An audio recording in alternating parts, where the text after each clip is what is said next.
preliminary peek at his State of the Union address, Biden will boast about the 12 million jobs he's built and tell Republicans that conflict for the sake of strife gets us nowhere. According to excerpts from his speech made public by the White House, President Joe Biden will promote his economic strategy and urge Republicans to cooperate, claiming that people don't want fighting for the sake of fighting. In his State of the Union address, he will say, "To my Republican friends, there is no reason we can't work together in this new Congress if we could work together in the last Congress. The people sent us a clear message: conflict for conflict's sake, power for power's sake, and fighting for the sake of fighting lead us nowhere. And it has always been my goal for the nation, to unify the country, to rebuild the middle class, to restore the nation's soul. We've come here to complete the task." In a speech that will be closely scrutinized for signs of his re-election campaign, Biden will stress on principles while contrasting his position on taxing the wealthy and overhauling policing with Republicans' approach. The president will also highlight his economic achievements and highlight the 12 million jobs that were created while he was in office as part of his pitch. He would say, "Too many people have been left behind or treated like they're invisible during the economic turmoil of the past 4 decades. Because of the decisions we made over the past 2 years, pride and jobs are returning. This is a working-class plan to rebuild America and improve each of your lives." He'll highlight the developments since the COVID pandemic. 2 years ago, the economy was in shambles. We have produced a record 12 million new jobs as of this moment, which is more than any president has ever done in 4 years. 2 years prior, COVID had robbed us greatly by closing down our businesses and schools. Our lives are no longer under the control of COVID.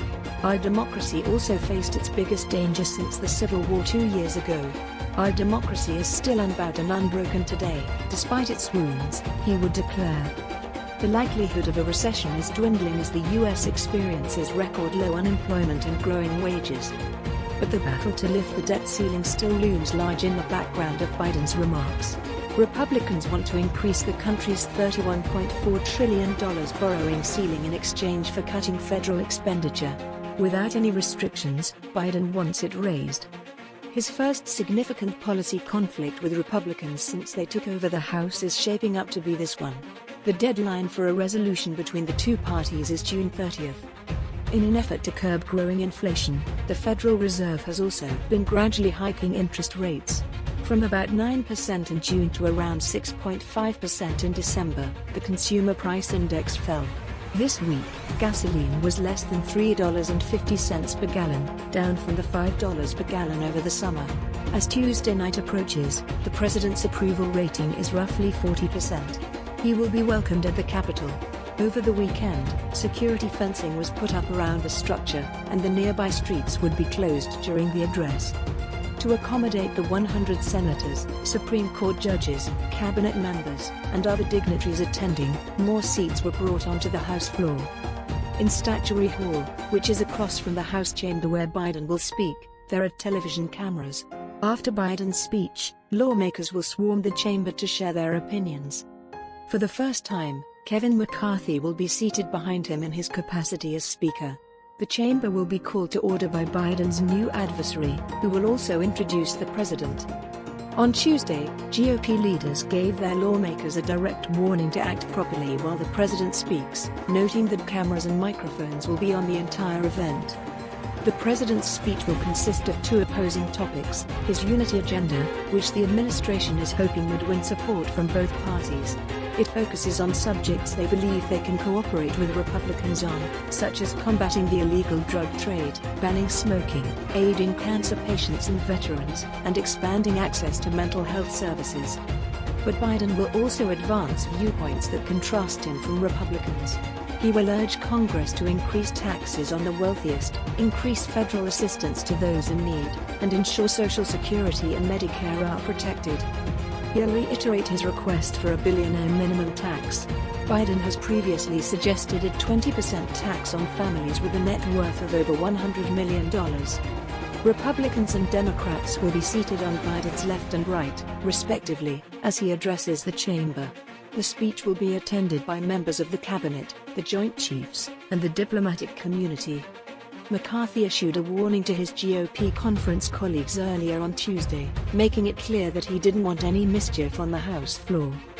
A GOP representative informed the lawmakers that because boom mics will be turned on, people's conversations will be caught up, and everything you're reading on your phone might be viewed by a camera.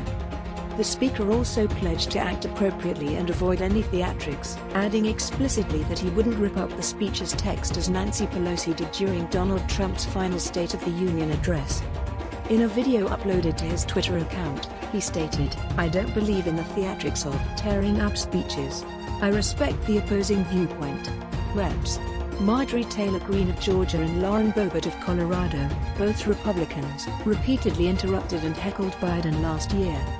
As Republicans criticized Biden's handling of a rumored Chinese spy balloon that soared over multiple U.S. states before being finally shot down on Saturday, Greene was seen on Tuesday strolling through the hallways of Congress with a white balloon.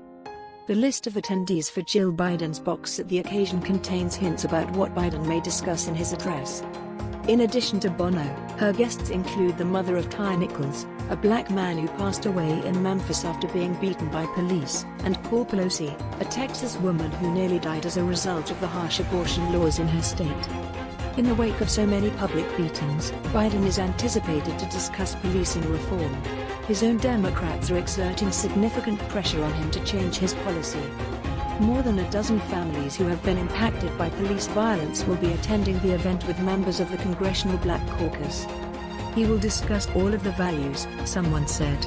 After House Democrats were given a sneak peek at Biden's remarks on Tuesday morning, Democratic Representative Joyce Beatty said, "I think you're going to see a strong president that tells you in his own way that he's done more than prior presidents."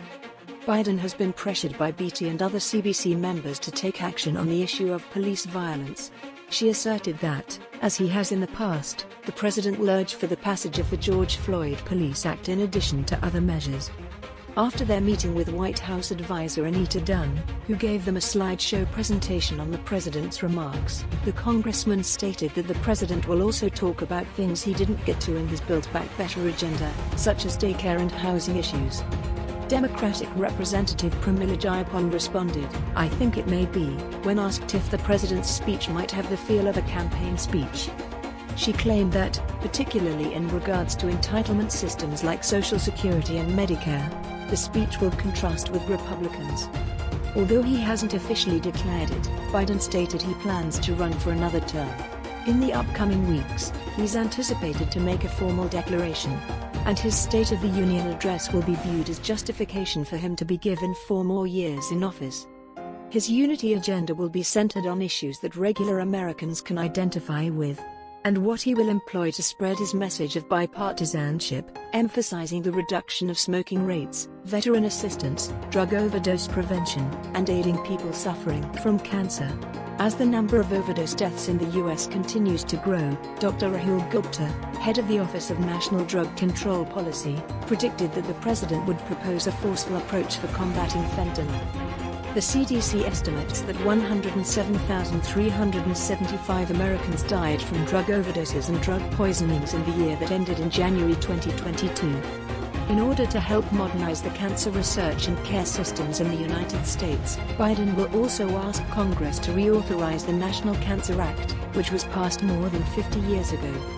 The Bidens support cancer after they lost their son Bo to brain cancer in 2015. The Bidens launched their Cancer Moonshot campaign last year, and they recently marked its first anniversary. When Joe Biden served as vice president, it was first established. As part of his goal to reduce cancer deaths by 50% in the next 25 years, the president will address veteran suicide and work to reduce adult and teen smoking rates.